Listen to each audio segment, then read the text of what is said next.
There's been a lot of talk about this offseason, a lot of chatter about this Cubs team, but make no mistake about it. The key to this season is Kyle Tucker. Let's talk about it.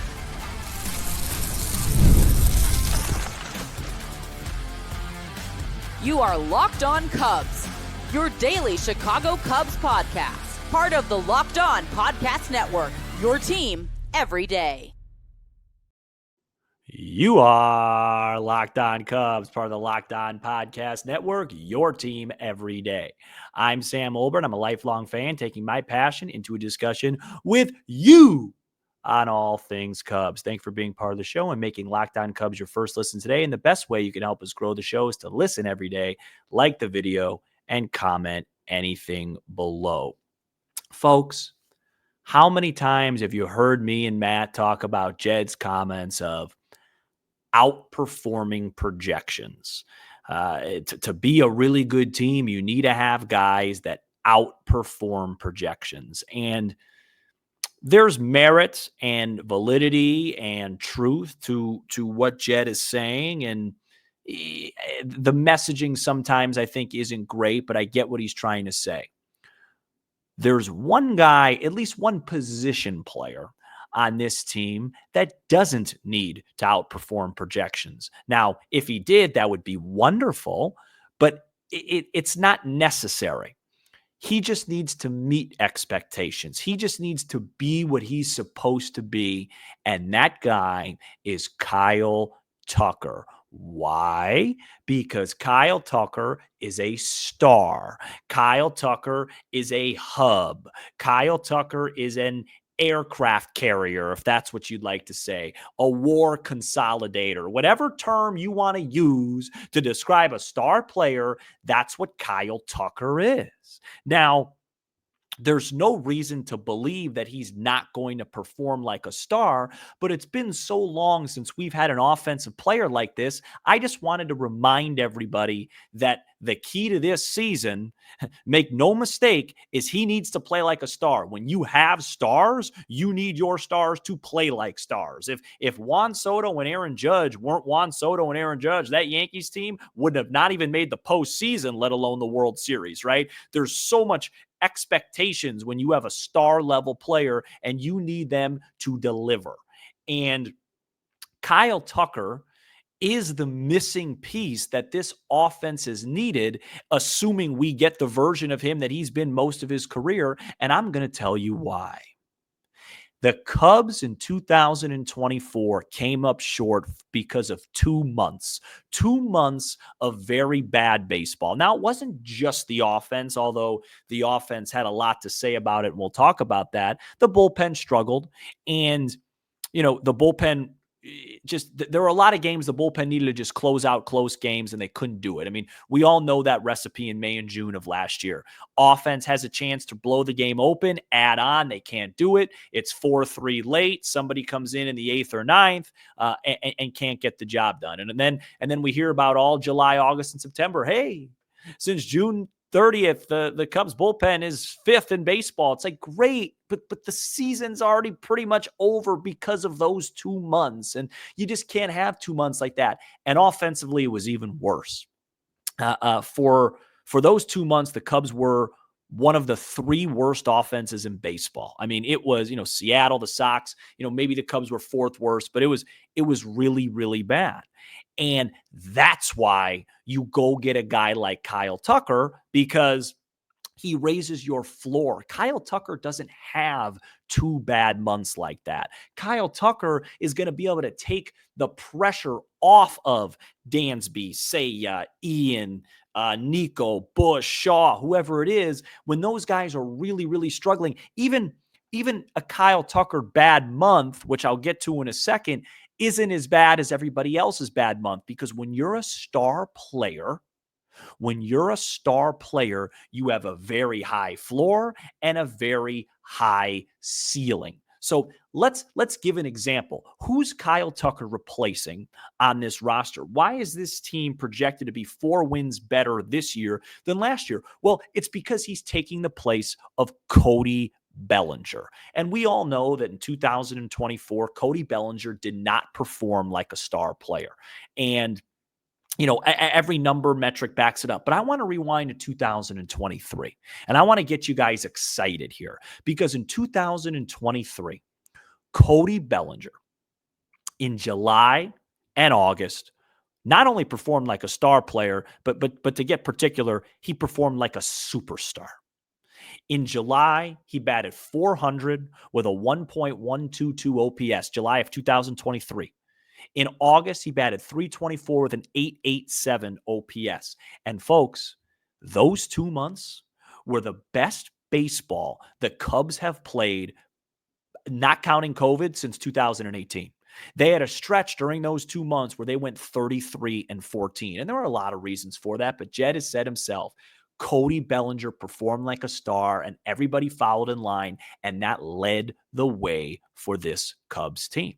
Now, here's the interesting part about Bellinger, right? Cubs ended up winning 83 games that year. They collapsed in September. Here were the bad months for Cody Bellinger that year. In May, he had a 578 OPS. In June, he had a 595 OPS. Okay. Now he had some worse months in 2024, but we're comparing Kyle Tucker to star 2023 Cody Bellinger here. That's the comparison we're making. So Bellinger's ceiling was a superstar player, but his floor was still, man, he's really, really struggling. I'm going to read you some OPSs. I'm skipping 2024. Kyle Tucker was so incredible in 2024 in the brief time he played. But since he didn't play a full season, I'm going to go back to 2023. So it's an apples to apples and tell you about his season in 2023. Now, he ended right around the same as Bellinger because Bellinger had an outstanding year. And that's another thing. Bellinger's outstanding year is pretty much just, Kyle Tucker's regular year. And this is no disrespect to Cody. But I'm going to read you the OPSs by month of 2023 for Kyle Tucker. 833 in April, 681 in May, remember that, 899 in June, 1.19 in July, 897 in August, 822 in September. That right there is a star, folks. You see the difference? He had one bad month, and his bad month, he was still somewhat productive-ish. I mean, 681, you can't live with that, but if that's your worst month, you could live with it. If your worst month's 681 OPS, your best month's 1.19 OPS, and everything else is plus 800, that if the Cubs had that type of production last year, they are probably going to the postseason. So that's why Kyle Tucker is so crucial. That's why Kyle Tucker is the key, because if he performs the way that he's mostly performed in his career, where, maybe he has 1 month of a 690 OPS, but every other month he's 800 plus with a big 1 point whatever mixed in there, the Cubs, that's exactly what this team needs. That's exactly what this team is missing. A consistent, regular star that produces year in and year out. And then, maybe you get lucky a little bit and Tucker's worst month is say his best month. So you don't even lose any ground during that time. That is what this team needs. They need a star. They need a guy that could limit bad stretches and maximize great stretches offensively. And if we get, as frustrating as this offseason has been in terms of, I wish they added a pitcher, I wish they spent more money, I wish they did this. If they get the regular Kyle Tucker, if they get the guy that is going to be in the high eights of an OPS for his season, I really do think that will put this team over the top. And that's not even mentioning what it could possibly do for a guy like Seiya if he's hitting in front of him and seeing more fastballs, and what it could do for a guy like Dansby that could just take the pressure off himself a little bit and not have to worry about playing 155 games and being the $177 million guy. We got a guy now. That's part of being a star is knowing that hey, it's my responsibility. We're struggling. I'll get us going, boys. Let's go. You could lead without speaking, just perform. And the Cubs have that guy now in Kyle Tucker. No disrespect to Cody. He showed flashes, at least of the ceiling of being that guy in 2023. And when he did that, the Cubs were awesome. So now, and of course, Kyle can't be that guy for 6 consecutive months, or else he'd be, the best player in the world. But if he could be that guy for 2 or 3 months, and then his floor could just be higher than what Cody's was, the sky really is the limit for this offense. I really believe that if they get the true Kyle Tucker experience. So, Kyle Tucker being a star is the number one key, the number one, let's meet that projection. If that happens, I believe everything else will fall in line. Unfortunately, Kyle Tucker cannot pitch for the Chicago Cubs, and we got to talk about that situation coming up next. This episode is brought to you by Wonderful Pistachios. Looking for a snack that's both delicious and nutritious? Crack into a good source of protein with Wonderful Pistachios. Wonderful Pistachios is one of the highest protein nuts. Each 1 ounce serving has 6 grams of protein, giving you over 10% of your daily value. Plus, they're packed with fiber and better for you unsaturated fats to help keep you feeling fuller longer. Personally, I love the no shells variety. It's the perfect grab and go snack for busy days. Right here, I have the chili roasted flavor that I have been loving for quite a while now. They help me get through my day. Guys, I'm a muncher. I'm a grazer throughout the day. I don't have time for like a full lunch. And these little green wonders pack an important protein punch to hold me over when I'm hungry. I cannot recommend this chili roasted flavor enough. It is loaded with flavor. So get snacking and get cracking with a snack that packs a protein punch. Visit wonderfulpistachios.com to learn more. We are back here on Locked On Cubs, and coming off the Kyle Tucker segment, I want to go to the other side of the ball and talk pitching because, when I came out of the Cubs convention and I listened to the panels of Craig and Jed and Carter, I really came away with, and then really their actions in the open market this year, I really came away with a theory that the Cubs believe, and this is totally me. I have no inside info. This is just me trying to take actions and words and put together a theory. But I really think the Cubs believe that the era of having 7-inning starting pitchers and a bunch of ace guys, I believe because of injuries and strain on the arm, I think that they have veered a little bit towards depth. Now, of course, that's the easy thing to do financially. You spent $5 million on Colin Ray and $14 million this year on Matthew Boyd instead of going after a guy like Burns or Evaldi or Manaea or Flaherty or whoever it was, and they did try and trade for a guy like Luzardo. But I really do believe the Cubs are, I feel like I've said that a lot this podcast. I really do believe. I'd like to say something else. I have a hunch that the Cubs are leaning towards just quantity and really focusing on an arms race and quantity, not as much quantity over quality, but just having a lot of options, a lot of depth. I mean, how many times have we heard the word depth come out of Jed's mouth or Craig's mouth this offseason? And when I think about their current pitching situation, I offer up the question, could they have a 6-man rotation? And I offer it up because, Steele and Imanaga and Tyone and Boyd are the 4 regulars. But, Boyd's dealt with injury issues in his past. Imanaga, has only had 1 full season in the bigs. Steele's had a couple IL stints. Tyone, none of these guys, and I think most pitchers are going to have at least 1 IL stint every now and then. But, these guys have had injury issues. And then you have a guy like Ben Brown, who would be my hope to win the 5th starting job, but, he's on a serious innings limit, right? So, could a 6-man rotation make sense for the Cubs? Outside of the main 4 guys, you have Brown, you have Assad, you have Wicks. Assad is already hurt. Birdsell would be another one, but he's already hurt. So it's a little bit tougher now considering that they're already dealing with injuries. Or you could go the route of having a 5-man rotation. And in this example, let's just say that it's Ben Brown and, or Colin Ray, whatever it is.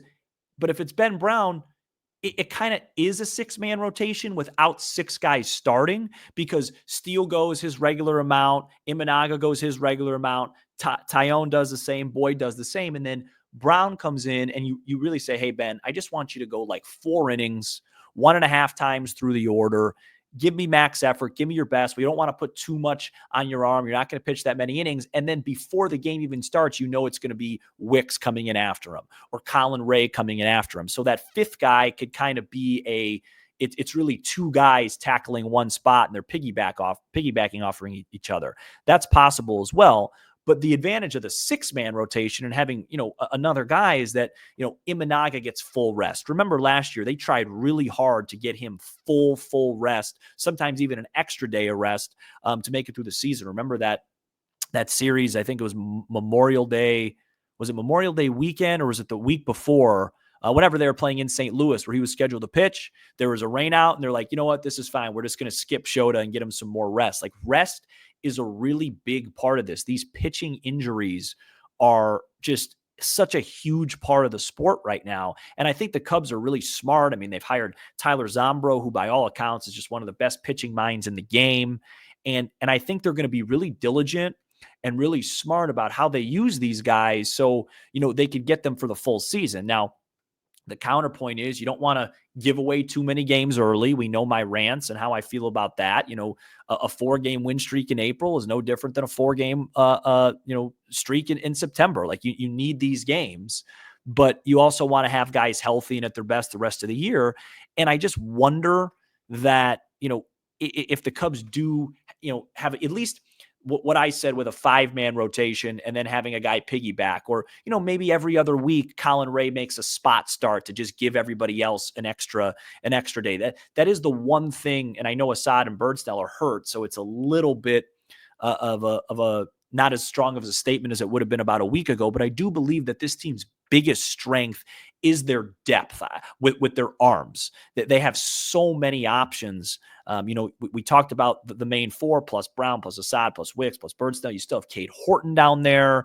You have a lot of guys that you've signed on minor league contracts that a lot of people like, like Brad Keller and some of those type of guys. I mean, I really do think the Cubs should have enough arms to get through the season. We heard Craig Counsell talk about it earlier this week. Like, he didn't even know who was going to start on Friday's game, because you could just tell he's just so focused on getting guys healthy and just making sure guys get through side sessions and recovery and all that stuff. It's such a critical part of the modern baseball era. And I am one of the people that is frustrated. I've made it very obvious on this show, very vocal on this show, that I wish the Cubs added another quality arm, because I'm just one of those guys. I like to lay out the 5. And if you had a guy, let's just hypothetically say it was Steele, Eovaldi, Imanaga, Boyd, Tyone, like that to me. And then you have your maybe a Ben Brown and maybe an Assad, maybe an a Wicks. That right there really would get me excited about this rotation, because I do have concerns about just the top end talent of it. And it's no knock on Steele or Imanaga. Like I think Steele's going to be really good. I think Steele's kind of like Tucker in the sense where he just needs to meet his expectations. I do have concerns a little bit about Imanaga, just because, and I've talked about this just a few days ago, like, he was unbelievable last year, man. Like his ERA doesn't even do him justice how good he was. Like the Cubs were great when he pitched, and he was great. Like 8 starts out of 10, he was fantastic. And I don't know if that's repeatable and guys can adjust to him. And so if those guys aren't at their normal level, now Tyone and Boyd got to step up, and then I just get a little concerned. So I love the depth. I love the depth that they have. I just wish that they had one more guy to push everybody down a peg, and then insert some more quality. But, I'm curious what you guys think about a 6-man rotation. If Javier Assad was healthy, would you be okay if Craig announced, hey, we're not going to do a specific order, but it's going to be something like, Imanaga, Steele, Tyone, Boyd, Assad, Brown? Like, would you be interested in that? Or are you more, maybe we have a 5-man rotation, it's Brown, and then there's a piggyback after that? Or do you just want, are you old school? You want just a 5-man rotation? Because I think I think the big part of this is Craig Counsell. This is all up to Craig. This is Craig's decision. And a year ago at this time, I was filled with confidence about Craig. This is what Craig's here to do. Handle the bullpen, handle the rotation, give us little advantages on the margins that he did in Milwaukee. But I hate to say this, and I think it's going to be better this year, but we just had no evidence in 2024 that, Craig is that guy. He left the Brewers. The Brewers pitching was great without him. They were able to close games without Devin Williams. They were able to start games without Woodruff and Peralta, and the Cubs were kind of just, their pitching was better, but that was more weather related. So I wish I had a little bit more confidence in Craig to get the job done with that stuff.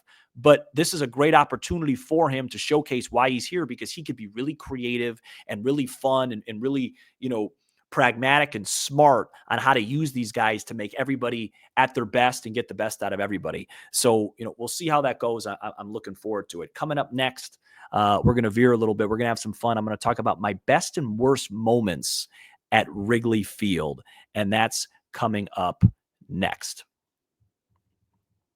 This episode is brought to you by FanDuel. When the game tips off, the NBA action is just getting started, and there's no better place to get in on it than FanDuel, America's #1 sportsbook. With FanDuel, you can place live bets throughout the game, so even if you miss the opening tip-off or want to bet on a fourth quarter comeback, you can stay in on the action. And if you're looking for a bigger payout, you can even combine your live bets into a same-game parlay.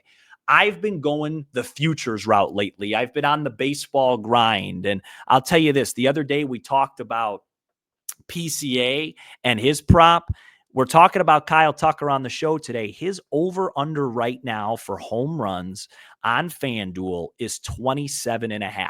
I think if the Cubs are going to be the team we want them to be, that has to be an over. So give me over 27.5. Wrigley, I need the flags blowing out, and I need Kyle Tucker hitting at least 30 home runs this year for the Cubs to get where they want to go. Right now, new FanDuel customers can get $150 in bonus bets if you win your first $5 bet. Just visit FanDuel.com to join today. That's FanDuel.com for your shot at $150 in bonus bets. Make every moment more with FanDuel, official sports betting partner of the NBA.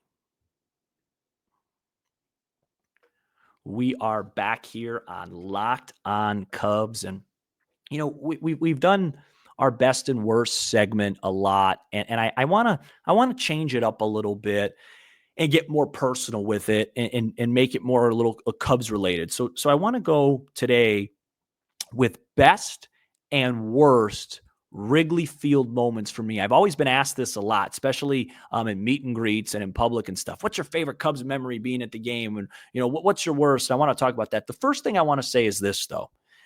In terms of being at Wrigley, ballpark food, because that's come up a little bit, the best thing to get at Wrigley Field during a Cub game is a Chicago-style dog, mustard, relish, onion, pickle, tomato, sport, maybe easy celery salt, and that's not debatable. So if you everybody's entitled to their opinion. Everybody's entitled to different perspectives. But this is one I'm gonna slam my foot on the ground to. It's that I don't like nachos and pizza and things like that during a game. It's too heavy. Just give me a Chicago dog with the works. That's enough. I'm 30 years old. I could get through the rest of the 31 years old. I could get through the rest of the game, and that's the best thing to get at a Cub game in terms of the ballpark experience. But best and worst memories. I have two best and one worst at the Cub games. I've talked about it a little bit on this show. I've mentioned some Barry Bonds stories, some Sosa stories, but I thought long and hard about this. And these, I think, are my top two. The first one came in 2003. So quick backstory. I got my dad got season tickets for my mom, my dad, and me in 1998. My first game as a youngin'. I was 4 years old, 1998. I think it was Cubs Giants. And we had season tickets all the way through 2008. I'll get to that in my worst in a moment. But my best has to be the memories, even though it didn't end the way we all wanted to. And it's a lot easier to say this now because we finally got one in 16. was the 2003 postseason. It really is like my main. It's not my first memory because my memory goes back way farther than that, but it's my first real impressionable moments where I was like, whoa, I'm in love with this. Like you have those moments as a kid where you just know you're kind of meant to be somewhere and that this is like your passion. And the 2003 playoffs for me as a 9-year-old in my most impressionable years, it was, I can't even describe it to you. And I only went to 2 games. I want to say it was game 3, Cubs Braves. It was whenever Mark Pryor outdueled Greg Maddux and threw a complete game. I think the Cubs won 3-1 to take a 2-1 series lead against the 100-plus win Braves that year. And of course, eventually won that series in 5 on the right arm of Kerry Wood.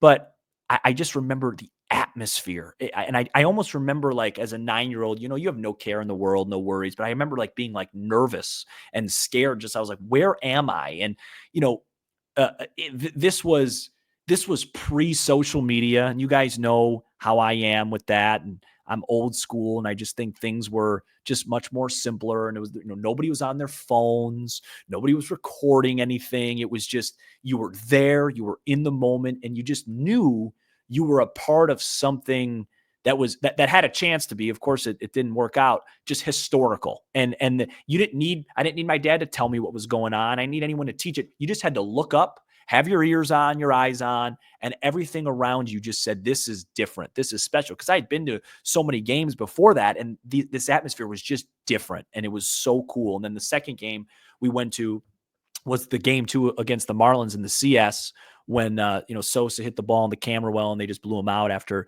that tough loss in game 1. So I went 2-0 that postseason, and it was epic. Obviously it didn't end well, but it was just epic. And I think that has to be my best, along with my second one was 2015. If you remember, the Cubs got swept by the Phillies. I want to say it was a mid to late July series.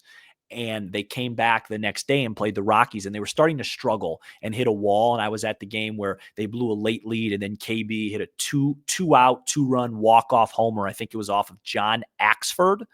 And I just remember leaving the park that day, being much older and just knowing, this team's special. This is going to be a special season. Like, that was such a cool moment, seeing a go-ahead walk-off like that when you're down a run late.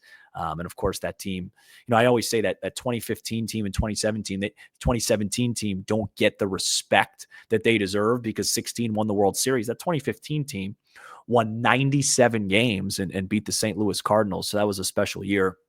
And my worst memory is an easy one. I told you that we stopped our season tickets in 2008, and that was because of what happened in 2008. And we went to game 1 of the 2008 postseason.